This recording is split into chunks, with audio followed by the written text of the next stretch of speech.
Quando você entra em uma loja de uma grife internacional como essa, é impossível não ficar maravilhado com os modelos que você encontra. Pegando num assim, parece até ligeiramente simples de se fazer. Agora, para entender como ele é feito realmente, talvez você precise vir até a Itália para entender.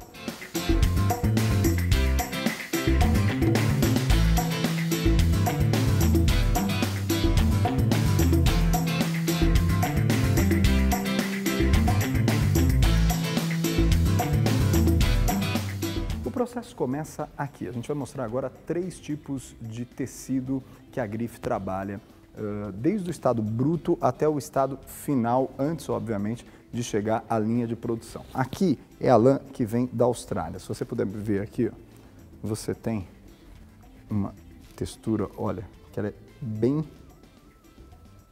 resistente.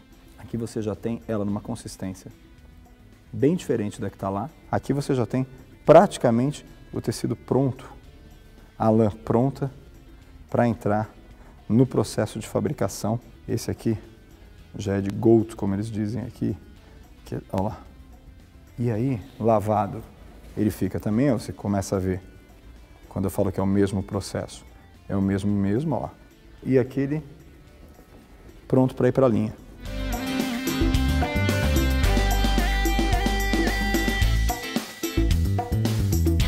A mesma lã você encontra aqui no escritório do CEO da grife, ou seja, de quem comanda a grife, que hoje é o Paulo, que tem o sobrenome da grife, obviamente, mas tudo começou com o Hermenegildo, que está aqui, olha.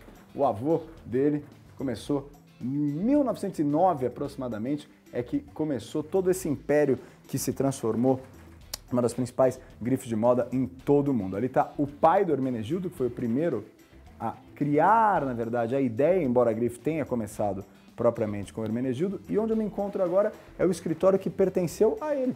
Ele trabalhava aqui, nesse lugar, sentado nessa cadeira, pensando em todas as coleções, pensando nas criações e analisando desde o processo inicial, que foi esse que a gente mostrou, até o costume ou o terno que caracteriza a grife propriamente dito. Agora, já naquele início de século XX, você tinha um controle absurdo feito por ele. Ele mantinha 2 funcionários aqui, olha, analisando nestes livros e anotando nestes livros tudo o que entrava e saía na fábrica, qual era o tamanho, qual era o custo que aquilo tinha, olha, vindo da Austrália, qual é o tipo de tecido, se é o tecido inglês, se não é. E aí, é curioso, porque hoje parece extremamente óbvio isso. Agora, se imaginar que no começo do século XIX alguém já tinha esse controle todo, eles mantêm isso aqui como uma relíquia de Hermenegildo, guardado aqui atrás da mesa onde ele trabalhava.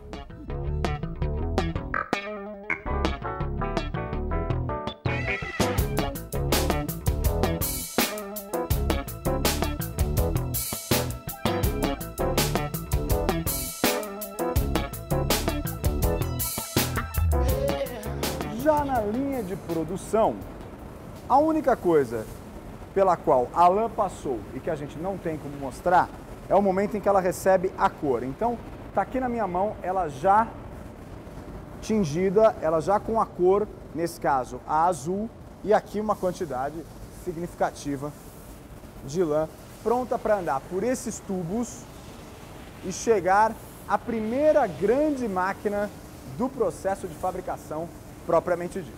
Nesse primeiro estágio, a lã, do jeito que está ali, vai ficar em paralelo. Ela vai passar por vários cilindros nessa máquina e aí vai ficando uma ao lado da outra, assim, um fiozinho ao lado do outro, até chegar no final deste primeiro passo do processo como um tecido propriamente dito, ainda muito fininho, mas já com cara de tecido. Para quem é leigo, como eu, é engraçado porque eu achei que o tecido já saísse. Aqui é a mesma máquina que nós temos, que nós acabamos de mostrar, só com tecido branco e não azul. Eu achei que já está com o tecido, daqui já vai começar a preparar. Não, agora eles vão separar completamente. Olha, o tecido desce, é dobrado. Se você olhar, a máquina já está dobrando o tecido. E aqui embaixo, ó, se você olhar por aqui, ele já segue por uma esteira até aquela outra máquina logo ali, que vai separar o tecido fibra por fibra, transformando em cada linha que a gente está acostumado a ver. Você vai conferir agora.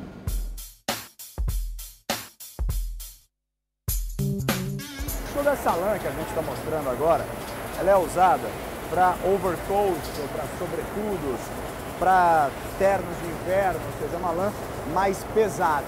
Quando você estica, ó, ela quebra. Tá vendo? Você consegue, mas ela ainda quebra.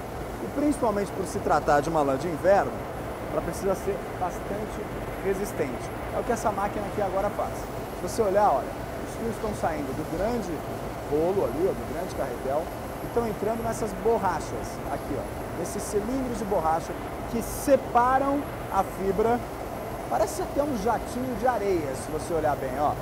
Mas isso é a fibra sendo separada, aí ela volta aqui, é unida novamente nesse ponto, separada e enrolada.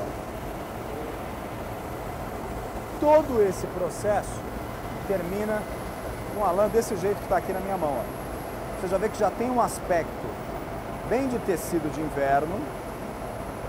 E olha, quando eu desenrolo, eu consigo tirar, mas olha a diferença da textura. A diferença da resistência que ela apresenta após esse simples processo.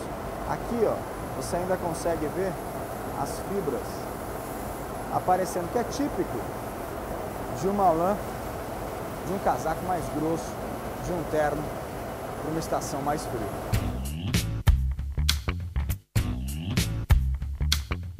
O mesmo processo acontece com as fibras longas, que na verdade vão servir para outro tipo de costume, outro tipo de roupa no produto final. Agora, se lá no início que a gente via nas fibras curtas eram aqueles floquinhos, aqui eles já recebem dessa maneira, olha, depois de tingido. Eles já conseguem enrolar, claro, porque ela é muito mais longa. Agora, vale a pena aqui dar uma olhada na variedade de cores que eles apresentam já nessa primeira etapa, ou seja, logo depois que sai do processo de coloração, você consegue ver a preocupação que eles têm com a quantidade de cores a oferecer em cada um dos produtos.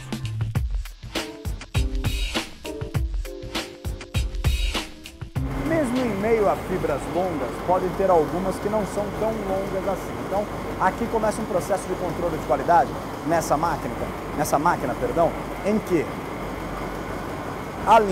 a lã, na verdade, sai daqui, passa por esse carretel, vem para cá, entra nessa parte da máquina. Até aqui, a única coisa que ele fez foi esticar a lã. Mas é aqui, nesse ponto, que está o segredo. Eles definem uma medida específica, que eles não revelam qual é, obviamente, daquilo que eles consideram como fibra longa. Essa máquina, o que ela faz? Ela separa, ela pega aquela medida, ou seja, vamos supor, ela só pode ir até 8 milímetros ou 10, ou o que quer que seja. O que não tiver dentro daquele parâmetro, cai. A máquina derruba. E aí, só a longa é que vem por aqui, sobe e segue adiante no processo. Esse tamanho que eu citei agora, hipotético de 8 milímetros, ele vai mudando de máquina a máquina, até ficar cada vez mais longo. Eles fazem isso 3, 4, 5, quantas vezes forem preciso, até que se consiga chegar a uma lã que tem uma fibra realmente muito longa, como essa que você vai ver agora. Eu não preciso nem mostrar, né? Acho que aqui você já viu. Ó. Olha aquilo que você viu lá, compactado, como já está bastante longo. O que acontece aqui? Ela entra nessa máquina, é esticada de novo, é separada em fios e aí chega nesse produto final aqui, ó, já prontinho. E aí, ó, se você tira um pedaço aqui, um pouco, você vê o quão longa essa fibra, eu vou puxar, o quão longa essa fibra é, ó.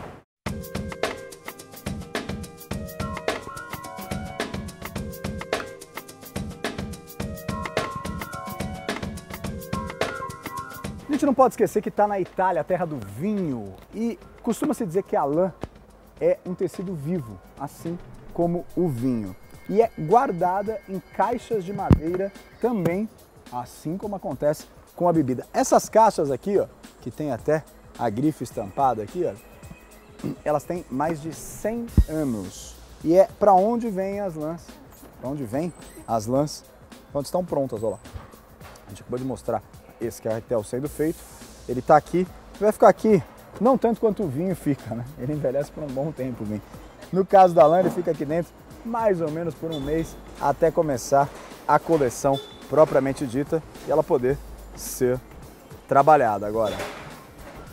Dá uma olhadinha, quantas caixas tem aqui?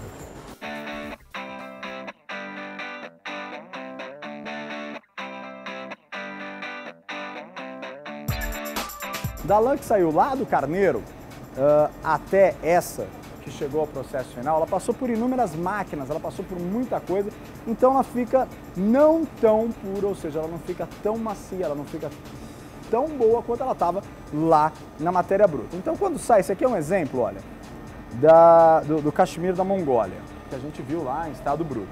Quando a gente pega, eu acho que só pela aparência dá pra ver, ó, é bacana, é um bom tecido, mas ele está literalmente estressado, a gente pode dizer. Esse processo que a gente vai ver agora, que é o último, faz com que isso aqui se transforme nisso aqui, ó. É o mesmo tecido. Há uma mistura para cada tecido, que envolve temperatura, pressão, lavagem, produtos químicos, etc., para que cada tecido tenha a sua peculiaridade. Tem alguns em que a fibra pode aparecer, tem outros em que a fibra não pode aparecer. O estilista que define o quanto ela pode ficar acima do tecido, quanto pegando um tecido você pode ver a fibra aparecendo ou não. Enfim, aqui é um lugar extremamente sensível e, é claro, de maior sigilo dentro de uma empresa. É por isso até que a gente também nem pode ficar tanto tempo aqui.